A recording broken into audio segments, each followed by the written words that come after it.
असम में मुस्लिम marriage and divorce act 1935 को खारिज कर दिया गया है, जिसे लेकर कई लोगों ने इसकी मजम्मत और मुखालफत भी की है। सियासी जमातों ने भी इसकी भरपूर मजम्मत की। सलाम टीवी ने इसे लेकर गुवाहाटी हाईकोर्ट के सीनियर एडवोकेट इलियास अहमद से खास बातचीत की। उन्होंने बताया कि असम के मुसलमानों का निकाह रजिस्ट्रेशन और डाइवोर्स में क्या क्या मुश्किलें सामने आएंगी, और इलियास अहमद ने कैबिनेट के इस पूरे फैसले को पूरी तरह से गलत बताया और मुसलमान मुखालिफ बताया।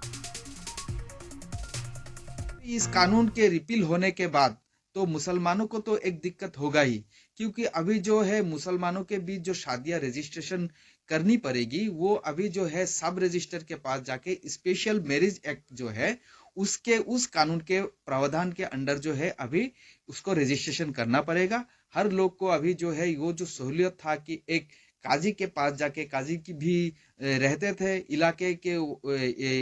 हर इलाके में काजी जो अपॉइंट किया जाता था तो एक सहूलियत होता था कि काजी के पास जाके वो रजिस्ट्रेशन कर सकते थे। लेकिन अभी जो है सब रजिस्टर जो स्पेशल मैरिज एक्ट के अंदर जो है असम गवर्नमेंट के सब रजिस्टर है, वो सब रजिस्टर के पास वो अभी भीड़ भी ज्यादा होगा, वहां भी काम का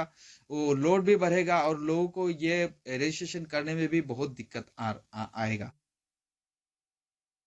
और दूसरी एक बात है मैं बोलना चाहता हूँ कि जो जो शरीयत के मुताबिक जो ये होता होता है, निकाह होता है, तो ये अभी उसको लेकर कोई भी दिक्कत नहीं होना चाहिए, क्योंकि उसको कुछ भी बैन नहीं किया गया है। जो स्पेशल मैरिज एक्ट के अंदर रजिस्ट्रेशन करने के बाद कोई भी मोहल्ले की जो है इमाम साहब हो या कोई भी जो कानून दीन के जानने वाला हो या मुहद्दिस हो या कोई भी काजी जो अपॉइंटेड नहीं, ऐसे ही जो काजी है